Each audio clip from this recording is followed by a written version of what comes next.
tous êtes en train de danser dans l'église. Je suis victorieux. Je ne sais pas ce que vous avez vécu cette semaine, ce mois, l'année passée, mais tu es victorieux. 3 mots. Tu es victorieux. Tu es victorieux. Donc si tu vois ton ami en mode oh mon Dieu, qu'est-ce qui va se passer là-bas? M'en fous. Je suis victorieux. Amen. Si maman t'a dit oh là là, mon Dieu, même toi tu veux si. Je suis victorieux. Amen. C'est pas simplement des paroles, croyons-le ce matin. Regardez vos problèmes, mettez-les sous vos pieds et dites je suis victorieux. Servez-vous vos problèmes comme tapis d'entrée, là, les tapis bienvenus qu'on a à la maison. Je mets mes pieds dessus, je frotte mes pieds et je suis victorieux. Amen. Qui le croit ce matin? Qui peut mettre tous ses soucis, ses problèmes ce matin en dessous de ses pieds et dire à Satan, regarde, ils sont là en dessous parce que moi je lève la tête. Moi je suis victorieux dans le nom de mon Dieu. Amen. Est-ce que quelqu'un le croit ce matin? Est-ce que quelqu'un va pousser un cri ce matin pour son Dieu? Est-ce que quelqu'un va nous dire je suis victorieux? Je suis victorieux. Je suis victorieux. Amen. Je suis victorieux. Alléluia.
Seigneur, pour ceux qui ont leur Bible, je voudrais que vous puissiez tourner. On va, pour ce matin, vous aimez ça? Oui. Vous aimez la diapo? Oui. Ok, c'est pas moi qui l'ai faite, c'est Romain.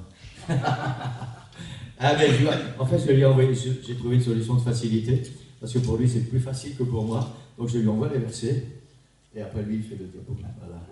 Voilà, c'est merveilleux. Gloire au Seigneur, il a fait je ne sais plus comment on appelle ça, template. Donc on n'a plus qu'à changer les versets. On récupère template, voilà, c'est template, je ne sais pas comment dire en anglais. Voilà, mais vous avez compris. Gloire au Seigneur. Romains chapitre 6, versets 5, 6 et 7. Romains chapitre 6, versets 5, 6 et 7. Est-ce que ces versets vous disent quelque chose? La référence tout au moins? Romains 6, versets 5 à 7. Ok, on va les afficher alors. En effet, si nous sommes devenus une même plante avec lui par la conformité à sa mort, nous le serons aussi par la conformité à sa résurrection. Sachant que notre vieil homme a été crucifié avec lui, avec Christ, afin que le corps du péché fût détruit, pour que nous ne soyons plus esclaves du péché, car celui qui est mort est libre du péché. Amen. Amen. Seigneur, merci pour ta parole. Bénis ta parole, Seigneur. Bénis ton Église. Au nom de Jésus, nous prions. Amen. Alléluia. Alléluia. Ces versets auraient dû vous dire quelque chose. Voilà. C'est la méditation de la semaine qui vient de s'écouler. Amen. Gloire au Seigneur. Demain, l'Église entre dans la deuxième semaine de jeûne et prière. Je ne vais pas vous faire lever la main pour savoir qui pratique le jeûne et la prière, qui est fidèle. C'est entre vous et Dieu. Mais sachez que si vous voulez voir la gloire du Seigneur, il y a toujours un prix à payer. Yes. On n'a rien sans rien. C'est valable pour les choses de la terre et c'est valable pour le domaine spirituel. On n'a rien sans rien. Si tu veux quelque chose, il y a un prix à payer. Tu veux un salaire, à la fin du mois, il faut aller travailler. À moins que tu sois rentier ou que tu sois voleur. Mais même si tu es voleur, il faut aller travailler. Ils travaillent quand ils volent. Hein. Ils ne sont pas assis dans leur fauteuil. En même temps, c'est mieux de gagner votre vie honnêtement. Hein. N'allez pas voler. Amen. Notre désir et notre objectif est qu'au terme des 21 jours de jeûne et prière, nous ayons réussi cette percée pour que Jésus soit réellement numéro 1 dans notre vie. Amen. Pour ceux qui ont parcouru le flyer des 21 jours de jeûne et prière, c'est divisé en 3 semaines. Et ces 3 semaines sont focalisées avec le titre « Pour que Jésus soit numéro 1 de nos vies ». Amen. Amen. Et on va rester focalisé avec ça. Et au bout de ces 3 semaines, le jeûne et prière, l'objectif, c'est que nous ayons réussi à percer. Amen. Alléluia. Je pense que dans nos vies, il y a tous un domaine dans lequel nous devons percer. Peut-être le domaine du doute, peut-être le domaine du découragement, peut-être un domaine financier, peut-être un domaine physique, peut-être un domaine de la maladie, je ne sais pas, mais tous, un domaine familial, tous, d'une manière ou d'une autre, nous avons besoin d'une percée. Et je voudrais vraiment vous encourager, et c'est le but principal de ces 21 jours de jeûne et prière 2020, pour que Jésus soit numéro 1 dans ma vie. Et si vous arrivez vraiment à ce que Jésus soit numéro 1 dans votre vie, alors vous allez percer. Vraiment, et ça c'est une promesse du Seigneur. Amen. Gloire au Seigneur. Quelqu'un dit Amen? Amen. Amen. C'est le thème central de ces 21 jours de jeûne et prière pour que Jésus devienne le numéro 1 de ma vie. Amen. De chacune de vos vies, merci Seigneur, mais de ma vie aussi. Amen. Gloire au Seigneur, parce que si Jésus est seulement numéro 1 dans votre vie et qu'il ne l'est pas dans la mienne, vous allez vivre des victoires, vous allez percer, et moi je vais rester là derrière et je vais vous regarder. Amen. Et mon objectif, c'est de ne pas rester derrière. Qu'ensemble, nous puissions percer et arriver là où le Seigneur nous attend. Amen. Amen. En réalité, c'est où ça devrait être la raison de vivre de chaque chrétien. Jésus, numéro 1. La clé de toutes nos victoires, de toutes nos délivrances, de toutes nos guérisons, de toutes nos percées est là. Jésus, numéro 1. Yes. Pas numéro 2, pas numéro 3. Pas après ma télé, pas après je ne sais pas trop quoi. Numéro 1. Amen.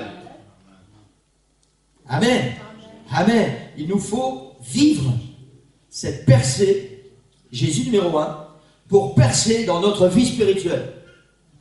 Si nous arrivons à ce fait que Jésus sera numéro 1 dans nos vies, alors nous allons vraiment percer spirituellement et être là où nous attend et devenir celui ou celle que Dieu veut que nous soyons. Amen. Quelqu'un dit Amen. Gloire au Seigneur. Nous savons tous que Dieu a des plans et des projets pour notre vie. Ensuite, il nous appartient d'y entrer ou pas. Mais avons-nous déjà pensé que Satan, lui aussi, a des projets pour notre vie? Et là aussi, il nous appartient d'y entrer ou pas. Dieu a des projets de paix, d'espérance. Satan a des projets de mort et d'enfer. Ce sont deux projets tout à fait opposés. Yes. Mais Satan aussi, je ne sais pas si vous aviez déjà connecté avec ça, Satan aussi a des projets pour ta vie. Il ne veut surtout pas que tu ailles pendant l'éternité dans la présence du Seigneur. Il ne veut surtout pas. Il sait que sa destinée à lui, c'est l'enfer. Et son projet, ses projets pour ta vie, c'est de t'emmener avec lui en enfer pour l'éternité. Il a des projets pour ta vie, mais qui sont tout à fait contraires à ceux de Dieu. Et c'est important que nous puissions non seulement comprendre ça, mais le mettre dans notre esprit afin de pouvoir vivre vraiment Jésus numéro 1 dans ma vie. Parce que je veux que les plans du Seigneur s'accomplissent dans ma vie et pas ceux du diable. Amen. Amen. Si nous ne vivons pas la percée, que Jésus soit le numéro 1 de nos vies, nous ne percerons jamais dans notre vie spirituelle et nous serons ce que Satan veut que nous soyons, des chrétiens sans vie, sans victoire et sans avenir. Je vais relire ça. Si nous ne vivons pas la percée, que Jésus soit numéro 1 dans notre vie, nous ne percerons jamais dans notre vie spirituelle, parce que c'est la clé. Et nous serons ce que Satan veut que nous soyons, des chrétiens sans vie, sans victoire et sans avenir. Église, secoue un petit peu ta tête, secoue un petit peu ton corps. Amen. Alléluia. Alléluia. Il y a les plans de Dieu pour ta vie. Ils sont des plans de paix, de bonheur, des plans merveilleux. Et puis il y a les plans du diable pour ta vie. Ils sont des plans d'enfer. Et tout ça pour l'éternité. Amen. La seule façon d'être des chrétiens victorieux, forts, engagés, conquérants, est que Jésus soit le numéro 1 de notre vie. Amen. Amen. Alléluia. Tu peux être passé par la repentance. Tu peux avoir été baptisé par immersion au nom du Seigneur Jésus-Christ. Tu peux avoir été baptisé du Saint-Esprit. Si Jésus n'est pas numéro 1 dans ta vie, tu seras exactement ce que Satan désire, un chrétien sans vie, sans victoire et sans avenir spirituel. Ta repentance, ton baptême au nom du Seigneur Jésus et ton baptême du Saint-Esprit n'auront servi à rien si Jésus n'est pas le numéro 1 dans ta vie. Amen. Ça aura été juste une étape par laquelle tu es passé, mais qui ne t'aura conduit nulle part. Amen. Jésus, numéro 1 dans ta vie. C'est la raison pour laquelle Jésus veut être numéro 1 dans ta vie, pour faire de toi un chrétien fort, engagé, victorieux et conquérant. J'étais tellement content que l'équipe de louange avait choisi ce chant. Amen. Alléluia, gloire au Seigneur. Ça, c'est les plans de Dieu pour chacune de nos vies. Être des chrétiens forts, engagés, victorieux et conquérants. Amen. Alléluia. Alléluia. Je voudrais vous poser une question, l'église. Savez-vous que le diable a peur de l'église? Savez-vous que le diable a peur d'un chrétien pour qui Jésus est numéro 1?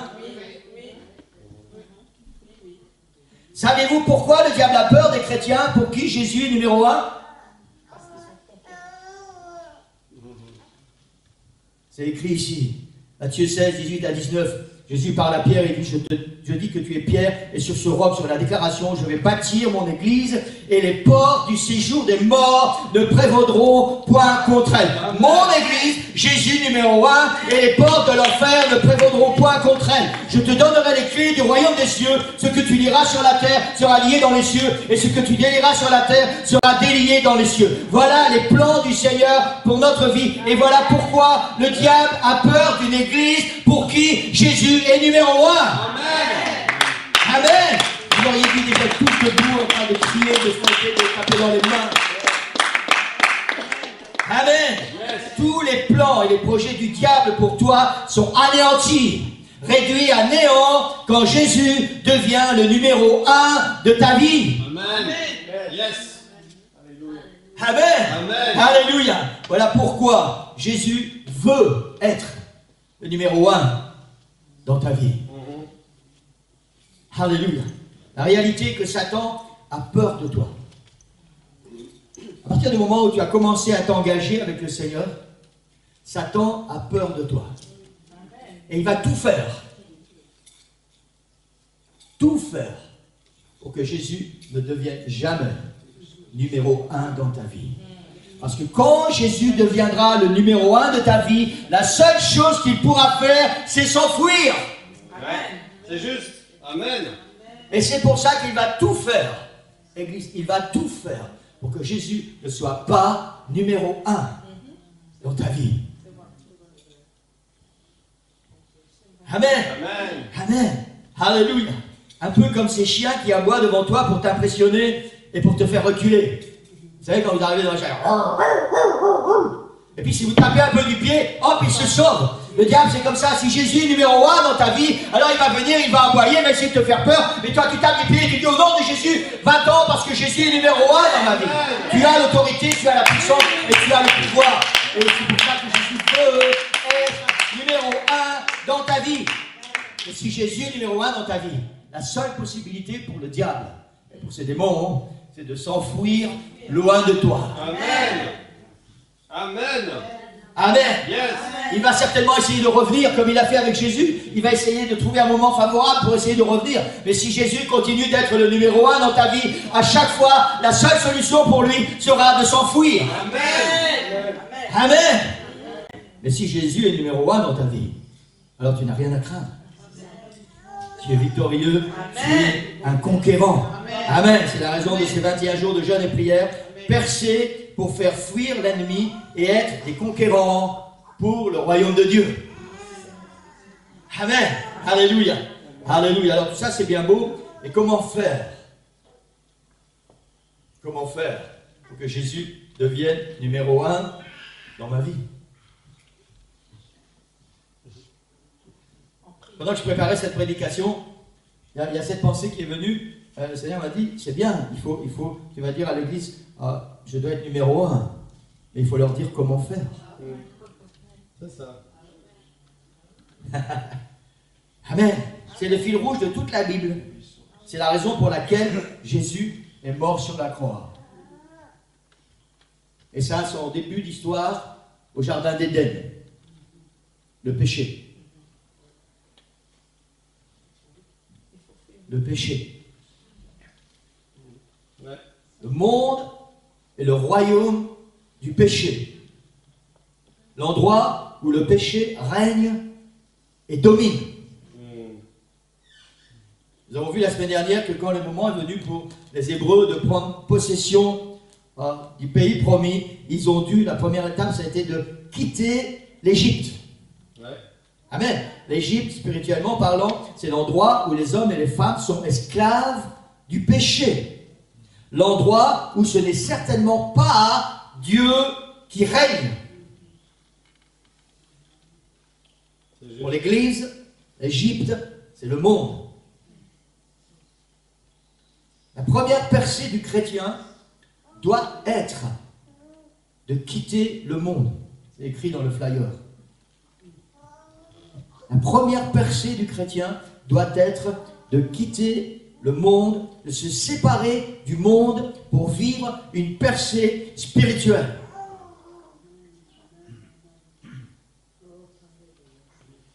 Les Hébreux étaient le peuple de Dieu. Écoutez bien parce que c'est très important. Ils étaient le peuple de Dieu. Mais cela n'empêchait pas qu'ils étaient esclaves en Égypte. Ils ont dû quitter l'Égypte. Tu peux être enfant de Dieu, être chrétien et être esclave du péché. Amen. C'est la vérité. Et si tu es esclave du péché, ça veut dire que Jésus n'est pas encore numéro 1 dans ta vie. Parce que quand Jésus est numéro 1 dans ta vie, tu as la puissance de faire fuir l'ennemi, parce que le péché, c'est la soumission au plan du diable pour ta vie. C'est l'influence du monde, c'est l'influence du diable sur ta vie. C'est ça le péché. Ça veut dire que le péché est plus fort que l'Esprit de Dieu qui devrait être en toi. Amen. Amen. Amen. Le moment est venu d'abandonner le péché, quel qu'il soit. Et je ne vais pas entrer dans ce domaine de péché parce qu'on pourrait faire une liste qui ne finit jamais. Et certains vont me dire, non, ça c'est pas un péché de... Oui, si, c'est un péché. Non, c'est pas... Ça c'est entre Dieu et vous. Le moment est venu d'abandonner le péché, de quitter l'Égypte et d'entrer dans ta destinée divine. Amen. De percer spirituellement, de devenir fort, engagé, victorieux et conquérant. Amen. De faire fuir l'ennemi. Le moment est venu pour chacun de vous, pour chacun de nous, de faire fuir l'ennemi. Il faut que quand il nous regarde, il voit Jésus numéro 1 en nous. Et on n'aura même rien à dire, parce qu'il n'aura même pas l'audace de venir s'attaquer à nous. C'est juste. Amen. Amen. Amen. Alléluia. Gloire au Seigneur. En Galates 5, 24, il est dit, ceux qui sont à Jésus-Christ ont crucifié la chair avec ses passions et ses désirs. Comment faire pour que Jésus soit numéro 1 dans ma vie? Ceux qui sont à Jésus-Christ ont crucifié la chair avec ses passions et ses désirs. Amen. Ça, c'est pas quelque chose que Dieu va faire pour toi. Il a déjà accompli tout ce qu'il devait accomplir il y a 2000 ans sur la croix. Maintenant, les péchés qui sont dans ta vie, c'est toi qui dois les crucifier toi-même. Ouais, c'est juste. N'attends pas que Dieu vienne faire ton travail. Il a fait le sien, maintenant je dois faire le mien. Ceux qui sont à Jésus-Christ ont crucifié. Vous savez ce qui se passe sur la croix? Ce qui s'ensuit, la mort. Ceux qui sont à Jésus-Christ ont crucifié. Ça veut dire que la chair, avec ses passions et ses désirs, est morte. Ouais. Elle est morte. Amen. Alléluia. Gloire au Seigneur. Romains chapitre 6, on a vu ça tout à l'heure. Sachant que notre vieil homme, vous savez, avant que nous soyons nés de nouveau, avant que nous n'acceptions Jésus comme notre sauveur, que nous soyons baptisés au nom du Seigneur Jésus-Christ, que le Seigneur nous remplisse de son esprit, sachant que notre vieil homme a été crucifié avec lui, afin que le corps du péché fût détruit, pour que nous ne soyons plus esclaves.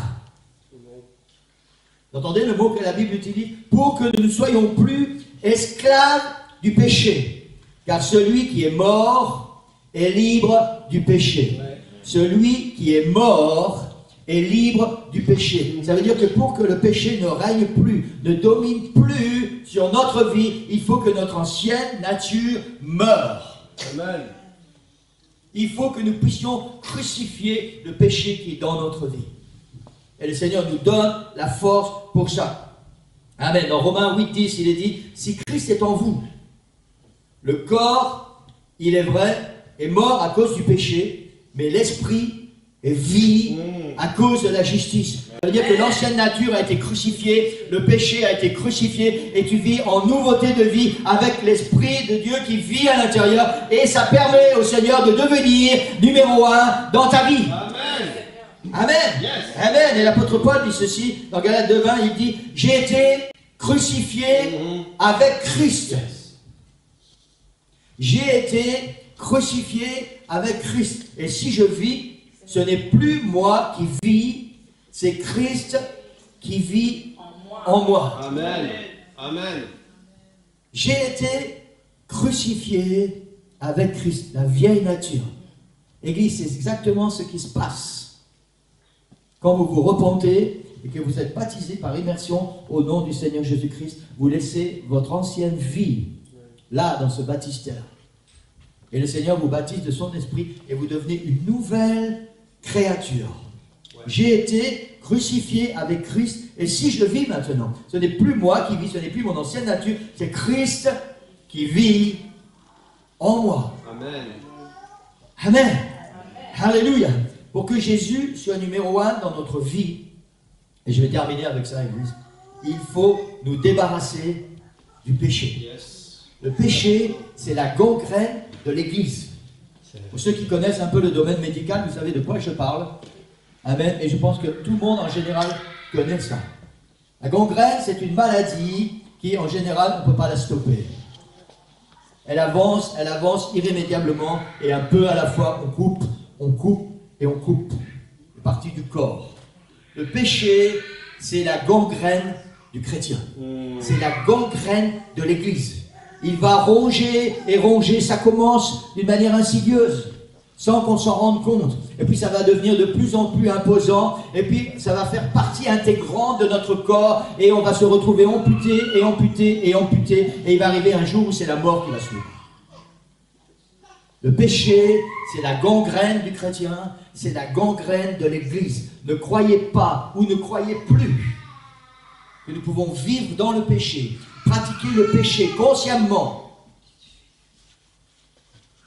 et vivre une vie spirituelle épanouie.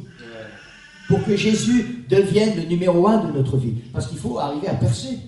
Il faut que Jésus devienne numéro 1 dans notre vie. Et quand il va être vraiment numéro 1 dans notre vie, alors nous allons commencer à voir des prodiges et des miracles. Et pour que cette percée s'effectue, Église, il faut que le péché meure à la croix. Il faut que nous puissions vraiment renoncer au péché. C'est important. C'est important. Amen. Amen. Et si vous ne deviez retenir que cette phrase ce matin, le péché est la gangrène de l'Église. Et il va te manger un peu à la fois, jusqu'à ce qu'il t'emmène à la tombe. Alléluia. Alléluia. Romain, est-ce que tu peux mettre la musique? Malheureusement, chacun a sa propre conviction sur le péché. Ce qui est péché ou pas. La vérité est que le péché que nous aimons pratiquer, soit nous ne le considérons pas comme un péché, soit nous le considérons comme une petite faiblesse. Vous savez, un peu comme le chocolat. Ceux qui abusent du chocolat, non, c'est pas un péché, c'est une petite faiblesse. Amen. Sauf que le chocolat ne va pas t'emmener en enfer. Le péché, oui. Le péché va nous emmener en enfer. Et je vais terminer avec le dernier verset, en Psaume 139. Versets 23 et 24, et pour ceux qui veulent, on va se mettre debout. Amen. L'hôtel est ouvert, vous pouvez venir à l'hôtel ce matin. Votre percée, à la fin de ces 21 jours de jeûne et prière, va dépendre de votre attitude devant le Seigneur. Va dépendre de la façon dont vous allez laisser le Seigneur travailler dans votre vie.